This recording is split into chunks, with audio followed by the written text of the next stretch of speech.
Hey, y'all, I'm Bradley, and today on the Advanced Adulting Podcast, we're going to be talking about something that many of us this age or in the sandwich generation go through, but nobody really talks about much and nothing prepares you for until you're smack in it. And that's caregiving, caring for an older parent or loved one. The confusion, the decisions, the pressure, the burnout that comes from trying to manage it all while you are living your own life. Today I sit down with Chase Idlemen and Michelle Bianco, the founders of ARLOW. It's an app that's designed to help families and caregivers actually organize, communicate, and navigate all this in one place. But the thing is, a lot of things deal with seniors, and that's great.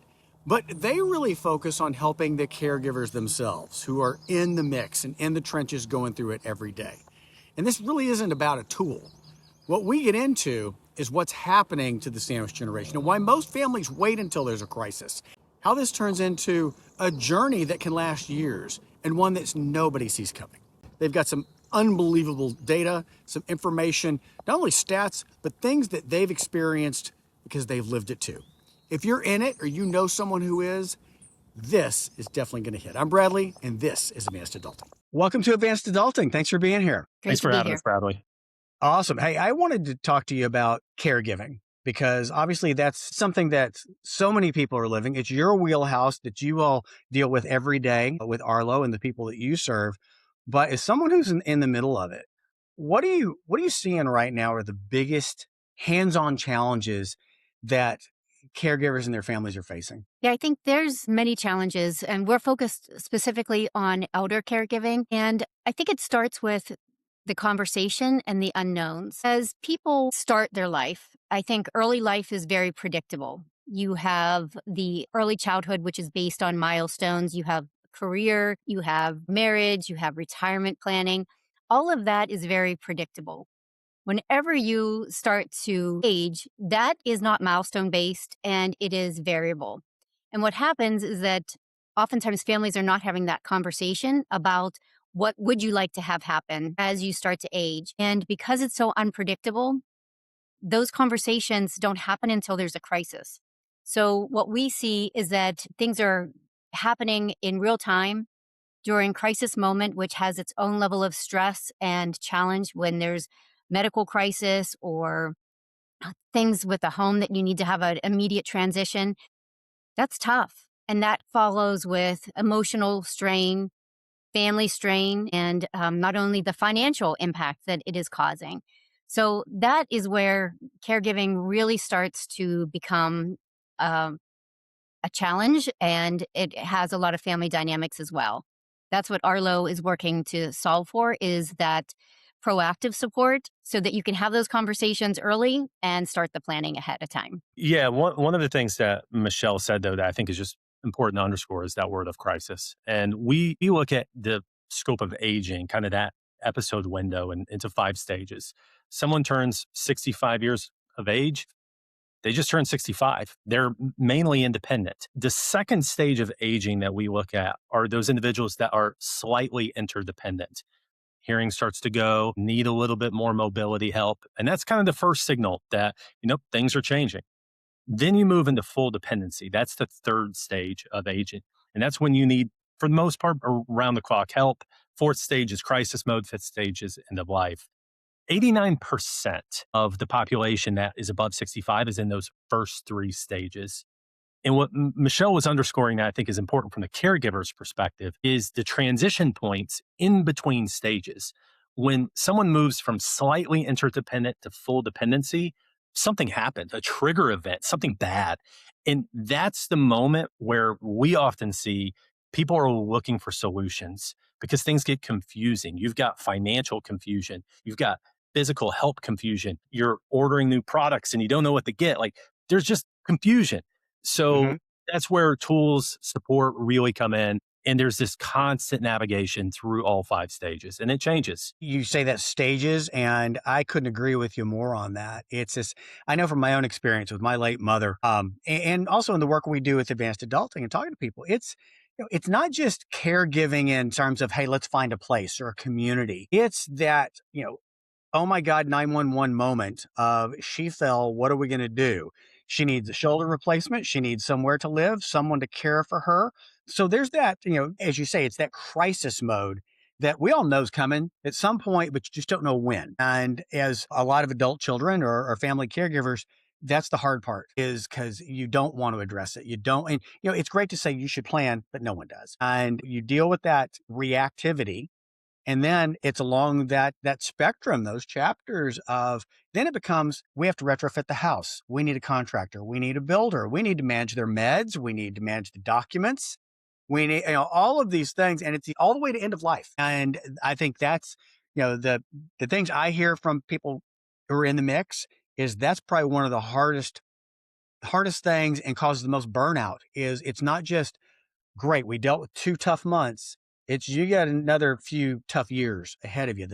Something's always happening. It's a great point. The caregiving journey is typically 4 to 5 years. So everything that you just mentioned, which are many different facets of caregiving, are oftentimes happening simultaneously.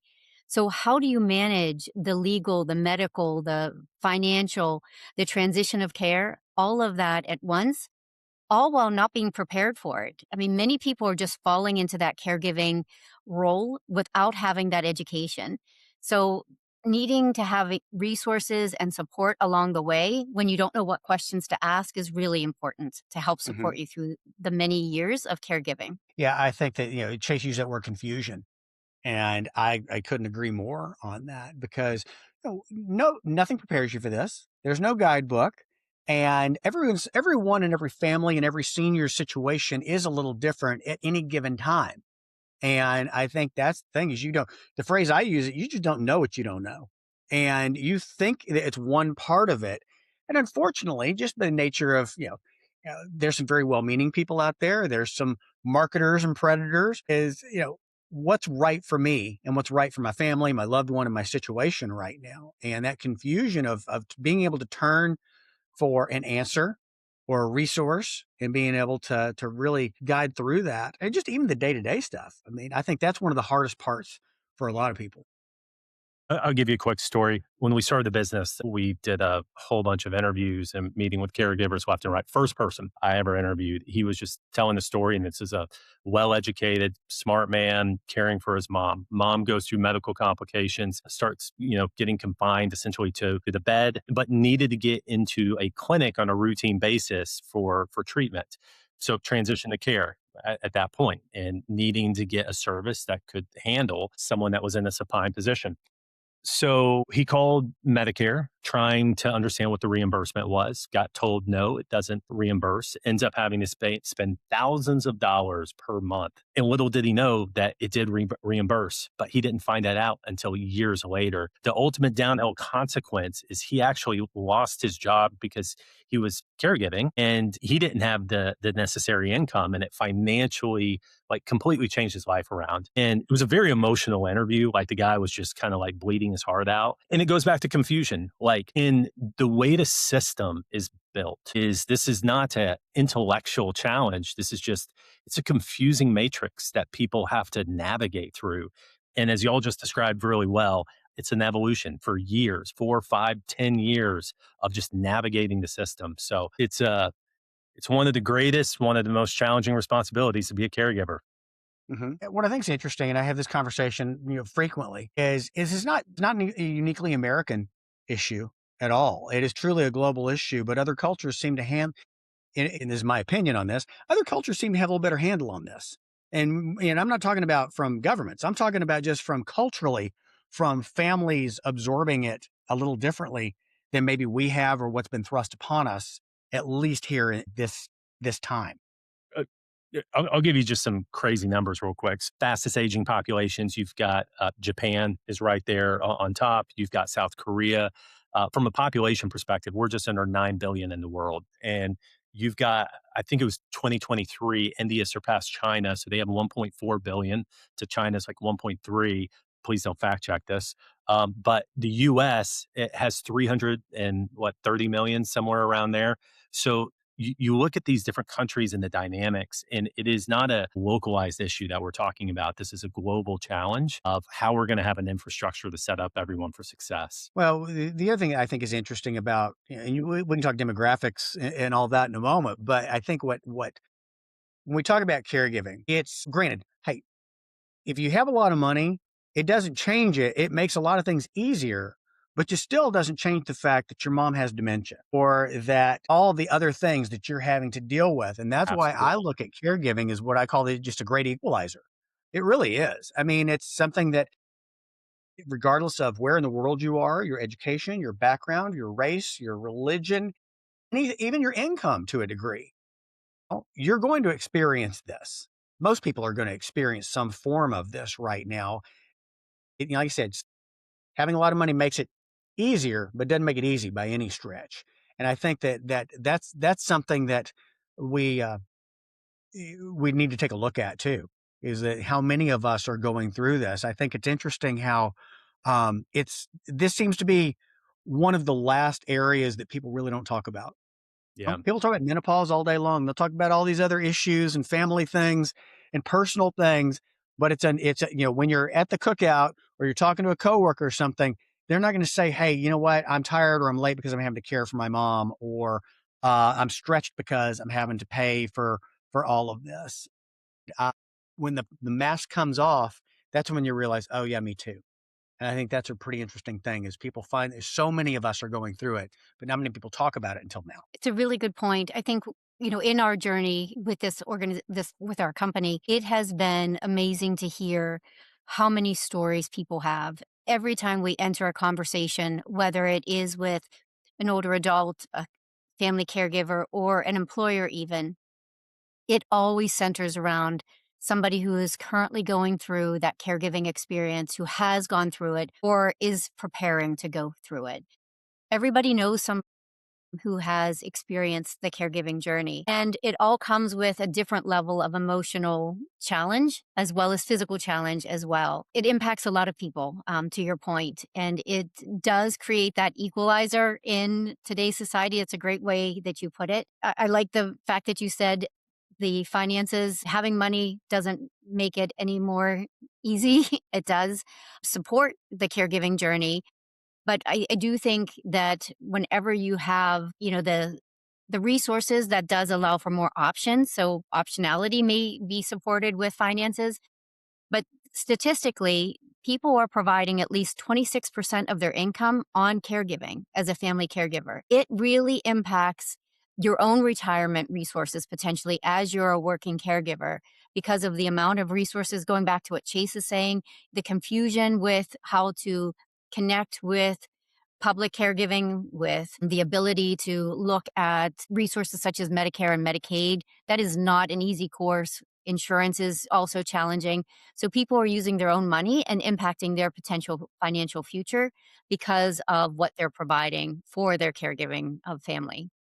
Our company lives in the employer space. So we're often dealing with benefit programs and benefit plans. So we've been actively digging into the numbers and it's staggering. It's fascinating, but 25% of FMLA in the workforce is a result of caregiving. And that's across spectrums of children, older adults, as well as disability. But there was a publishing through the John Harper Foundation that looked at the US Census Bureau and said, we're at an inflection point now that the sandwich generation is caring for more older adults over the age of 65 than they are kids 5 and under. And soon it will be kids under 18. So the curve is rapidly happening. And we think about the economic impact to someone that's actively in the workforce. You're juggling a home life, you're juggling a job. Your mind's not on what you're is in front of your computer. It's wow, I've got to leave and go help my mom, or you've just got to take time off. And when you look at that rapid population, 70 million people are going to be over the age of 65 by the year 2030.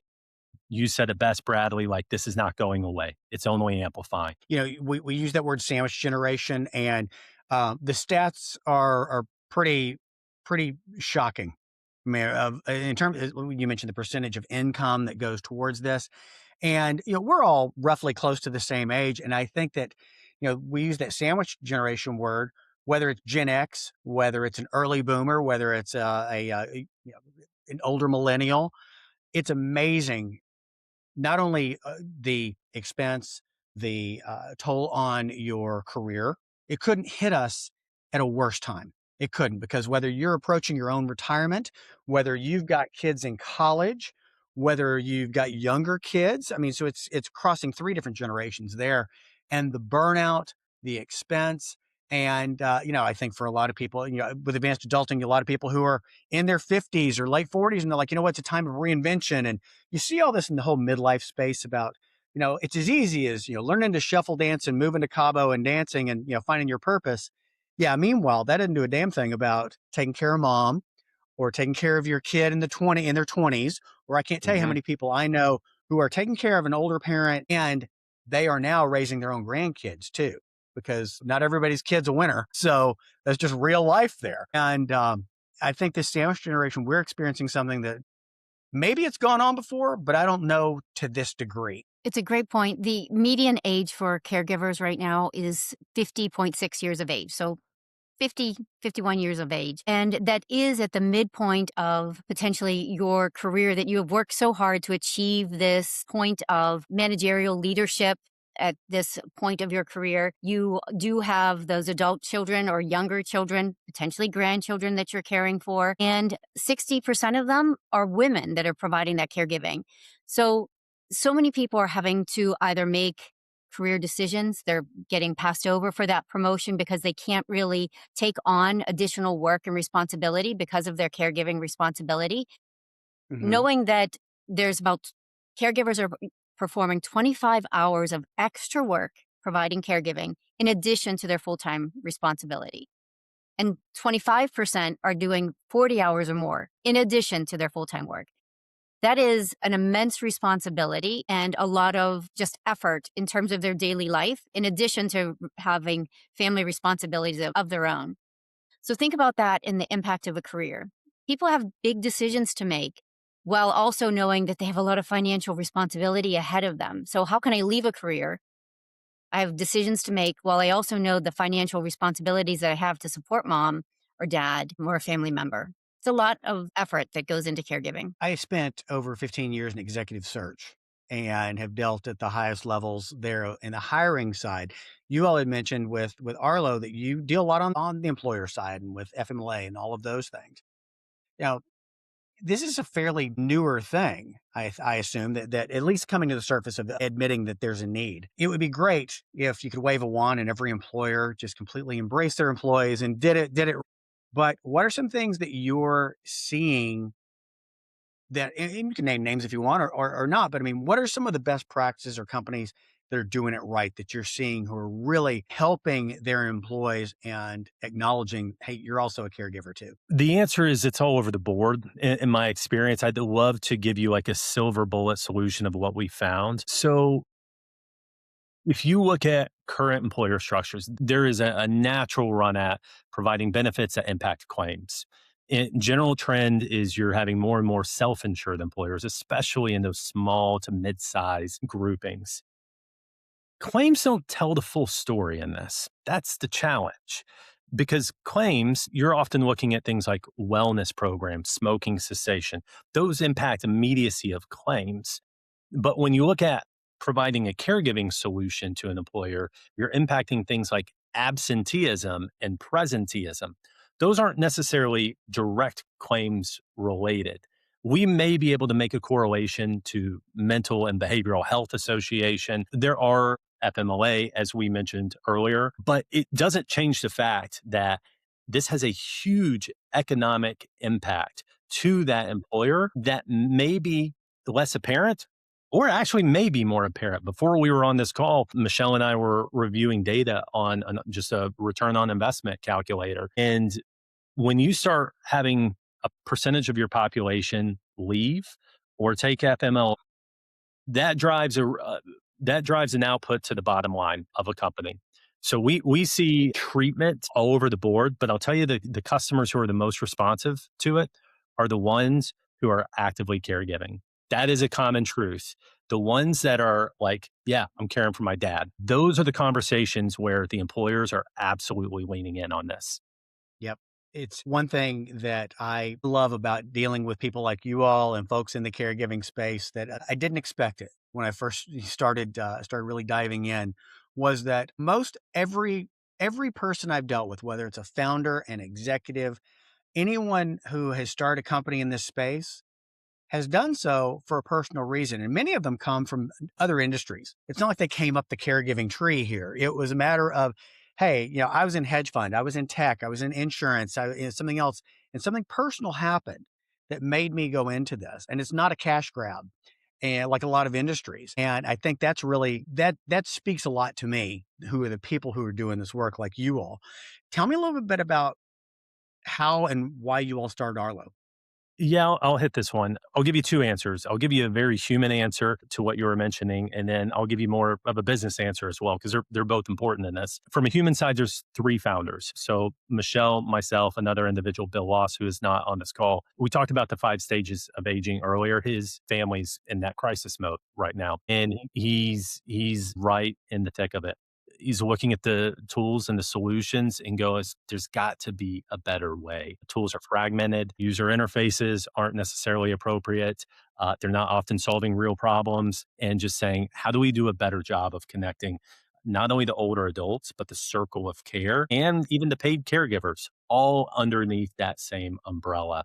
So if I transition over to Michelle, not to speak for you real quick, but Michelle's a clinician as a PT. She's been an active caregiver. She has a story associated to this as well. For myself, I come from a background of my family were entrepreneurs in healthcare. They had an air ambulance company. They flew patients. Healthcare has always been a part of my life. And when this story started, it was March 26th of last year.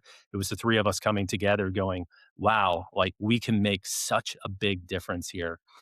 If I translate it over to the business side and just looking at the market, because to me, this is fascinating. I come from medical technology space. There's over 6,500 medtech firms in the US. That does not look at the small firms. That's mid-size and above, 6,500. If you were to categorize age tech or longevity solutions, there's less than 1,000, and there's probably less than 300 that are substantive that are out there. Going back to the data of looking at 70 million people over the age of 65, and then you attach the caregivers to that. The world I come from, epilepsy, as an example, there's 3.6 million people in the US that have epilepsy. There's 800,000 people that get total knees done every day. Those numbers are so small in the grand scheme of how many people are aging here. And knowing that there is white space on the board for new companies to come up and solve problems, ultimately that's what Michelle, Bill, and myself are about is how do we come in here and help a big problem. Wow. Michelle, did I do okay with that? You got You did anything to great. improve? All right, thanks. Nailed it. Nailed it. No, that's fascinating. Again, and I love the fact you're sharing these numbers because that's impactful. Now, and this is one of the interesting things about this whole spectrum is they're huge numbers, but it's also every single one of them is a very personal story behind it. Behind those millions and millions of people out there, everyone, it's affecting them personally day to day when they get up in the morning. And that's one of the most impactful things about this. Every day. We haven't talked about this as well, but it is the U.S. Surgeon General said that societal disconnection is becoming an epidemic. And that to me is a very powerful statement of when he says societal disconnection. So much of our research that we've found on our side is also solving for this loneliness subject. So while caregiving is so important in we're all going to be faced with this loneliness epidemic as well. And trying to figure out that right secret sauce of where does technology play in that? Where does the human side play in that? Like how we all come together is just, it's such an important North Star for us. I've seen you all use the word circle and circle of care a lot in what you do with Arlo. And I think that's so important because there are so many people involved, or they should be involved. Sometimes the burden falls squarely on one individual or one child or one sibling or such. Regarding a circle, I mean, communication is such a huge piece of this because you have, sometimes it's an only child. Sometimes it's one person, but sometimes it's people throughout a family. Then you have doctors, caregivers, people providing transportation, all these other things, and also the data that's involved, documents. I mean, whether it is the legal documents, the insurance documents, accounts, medicine, all of that. Let's talk for a second about that. About how do you kind of gather all this and communicate and have some sort of handle on it all? It's a great question. And one of the differentiators of Arlo as compared to several other point solutions that are solving for either the older adult or the caregiver, Arlo differentiates itself by creating circles of care that allows for collaboration and support for both the older adult and the circle of care. So to your point that many people can join to help support that one older adult. The question in terms of how do we do that? As you mentioned, caregiving requires a lot of different facets of care, whether it's the medical support or the legal documents, financial decisions, coordinating that day to day responsibility. Arlo has created that process within that circle of care so you can have multiple family members or even care partners, such as a neighbor or somebody else who helps support that family member. And because it's role based permission, you can choose to share certain elements of your communication and your documents with different family members. So whether it's the neighbor you don't want to have access to something or that son who you don't really trust to have access to something, all of that is capable within Arlo itself. And Mhm. we've made this so it really decreases that amount of time and effort for caregivers to communicate because we found that important decisions are occurring through text message threads and not everybody is necessarily involved in that. And we wanted to create that coordination of care all in the app. And that's based on the feedback that we obtained through our research. So we have a medication adherence process. So all medications can easily be uploaded with a snap of a picture. And not only do you get access to the medication, but you will get reminders. You can also get prescription refills, reminders, and nudges. So that one family member who that's their responsibility, that notification can go just to that person. That's also helpful. In terms of legal documents, we have something called the locker. Locker allows for any important document that you want to have the ability to store and share information. That also can be uploaded very easily through an upload of a picture. Things such as advanced directives, your wills, your insurance card, emergency contacts, all of that information can be safely secured within Arlo itself and then shared to those who you give permission to. Uniquely, Arlo has the ability to utilize AI to really summarize that information, as well as you can ask questions on that. But only those who have permission to do so have access to the question and the documents. So think about mom gets sent to the emergency room. You go with her. Mom might not be able to communicate effectively because she's rushed to the emergency room. Now, where is her insurance card? What are her wishes to be cared for? All of that is now available within Arlo, so you can quickly, as her daughter, potentially pull up the insurance card. It's right in Arlo. Pull up the advanced directives. Now, access to care is more timely, as well as you can be by mom's bedside versus going home and trying to find where these documents are to understand what her wishes are.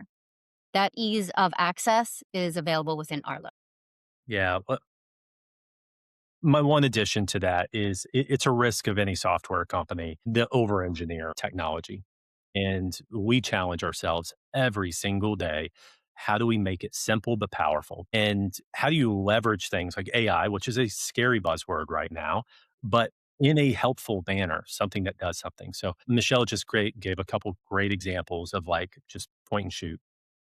Real quick, just a little bit about me and like my household here. I'm a very clean person, but I'm not organized. I'm the guy that's just like, I'm going to clean the counters and put it all in the drawer and just push it closed. My wife's the one that's the organized one. Right. I'm the same way on my computer with documents. It's if you to look at my desktop, it's a shotgun blast. The ability to take a picture of any complex document, have it tell you what it is in one or two sentences at a sixth grade reading level, and then automatically put that into a folder without you having to do anything. And then if you set up the proper permissions with great security, share it with the proper family members. It's just one example of this platform of the solutions of like how we're trying to simplify it, leveraging kind of modern takes on things like AI right now. I love that because, again, I see so much of this. And there are a lot of people out there who are tackling one particular issue, but it's a fragmented industry anyway. And when you have fragmented tech out there, I mean, look, my wife's like, the last thing I want to do is download 15 other apps. Amen. And so if you have one thing that's simple to use, simple to understand, and can cover a lot of things, I think that's great. And one thing I love about you all and Arlo and what you're doing with it that I think is different is it provides a solution. I see a lot of people providing data and a lot of good data, but look, I'm in the middle of it. You're deep in the weeds of trying to care for it. The example you gave of going to the ER or pulling all these things up, or I've got a question, and especially with the ask feature there and using AI, here's a great solution of being able to give me a usable answer and a solution based on the information that's out there and based on my situation. I think that's one of the big differentiators and things that's pretty cool about you guys. Yeah, Yeah. appreciate it. I'll tell you, our team's amazing behind the scenes. So if they're listening, credit to them. Our engineers, a PhD, our vice president of product is just an absolute master of this space. And we were having lunch earlier this week, and they were saying our tech really is on the bleeding edge of like what things are doing. And we were referencing the conversational AI, which we haven't spent much time talking about, but it's not an Alexa, it's not a Siri. Like this is a hyper trained model with what we call golden responses. They're curated, academic backed responses, and it learns about you over time and it personalizes how it communicates to you.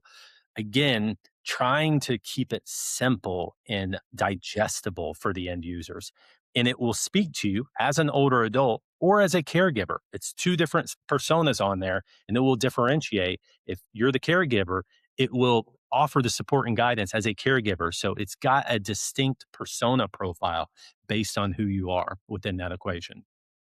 I think that's great. I know that some of the work I've seen in the AI space and caregiving is interesting because we talked earlier about this loneliness epidemic. For a Mhm. caregiver, I mean, caregiver burnout, seems to be one of the number one issues, and having access to all these resources. I don't think caregiver burnout can be solved, but it can sure be alleviated somewhat through all of this. But the AI conversational feature among seniors, yeah, the information I've seen has been interesting in terms of is a way to almost be a companion for them. Is being able to have something that they we wouldn't I would not have thought that initially when AI and all of this came out. I would think that, we get shoot, Gen X is getting a rap for not being technologically, savvy now. Oh, you're too old to do that. But which is ironic since we created it. But the seniors to be able to have that conversational ability and to ask a question for both and having it speak to you in either tone, that's impressive and can speak, it not only can serve them, but also help with that loneliness issue too. So let me give you an example to that. With the older adult and even loneliness, one of the things that we ask our older adults is what matters to you? Because we have, Arlo is based on the 4M principles of the aging framework, sponsored by the I and John Hartford Foundation. And what matters is one of those 4Ms. So if we understand what's critically important to the older adult, we can tie everything back to them. So mobility is another one of those Ms. And if we know that it's important for them to be able to walk and play with their grandchildren as one of their goals, and that matters to them, we can tie everything back. So if they share some sentiments that say that they're not interacting as much, or they are feeling as if they're not able to participate in as many activities, what we can do is Arlo can provide some guidance for that and remind them what matters to them, and then say, would you like me to schedule a walk for you today? So it creates systems of action. What time would you like me to do that? At 2 o'clock? And I can schedule that because I know you prefer afternoon activity. Would you like me to ask a friend to walk? Would you like to schedule this with a friend? Which friend do you think you'd like to invite? So it creates some very specific systems of actions tied back to what's important to them. So that's a great example of how Arlo and their interactions with Arlo become personalized, as well as it ties back to things that are important. In terms of caregiver burnout, we are not saying that we will solve all of that caregiver burnout, but we do want to create guidance as well as decrease that mental load. So, as an example, there are many conversations as a caregiver that become difficult and are challenging. How do I even start that conversation? So, we are giving guidance in terms of mom has a doctor's appointments based on these three things that you've shared with us. Her balance has been off. She's having a hard time taking her medications. Would you like me to help you prepare for that next doctor's visit? You have 7 minutes with a physician. You want to make sure that you optimize that appointment. And Arlo can help script that appointment with you to ensure that those needs are met. As well as who wants to have that conversation of, Mom, I need to take your keys away? That's a really tough conversation. Arlo has that human conversation about making sure that older adults' needs are emotionally cared for at that point, because that's hard. What environment should you have that conversation? What emotional state should that older adult be in? As well as how do you create that conversation that ensures that not only are your responses back to your older adult are felt with compassion and support, but also give some real examples of how you notice changes in their behavior that support this concern. All of that has been curated based on, going back to what Chase said, through some clinical evidence, curated responses, that golden path to ensure that you feel supported as a caregiver, the older adult feels supported in their way as well in terms of what matters to them. Very purposeful bill. Support and solutions. That's really that's what people want. That's what they need. And you all are doing a great job with providing that at Arlo. If anyone's watching and they're curious and they want to get Arlo and have access to the things that we're talking about here, you can go to the App Store and download it. I will put a code there in the description so you can try it free for a month as well. But good people doing good work. Anything else that you'd like for people to know about caregiving or Arlo or anything like that before we go? Maybe I'll wrap with a final thought. We have the luxury of talking to caregivers every day, just as you do, Bradley, but you've got a huge reach, and there's probably a lot of caregivers that are listening to this right now. And I want to say it as sincerely and authentically as possible, just the gratitude that goes out to everybody on your channel that's listening, because caregiving is, again, it's hard, but it's rewarding work. We're all going to need it one day. So we're glad they're out there, and appreciate like people like you that put the good word out around this topic.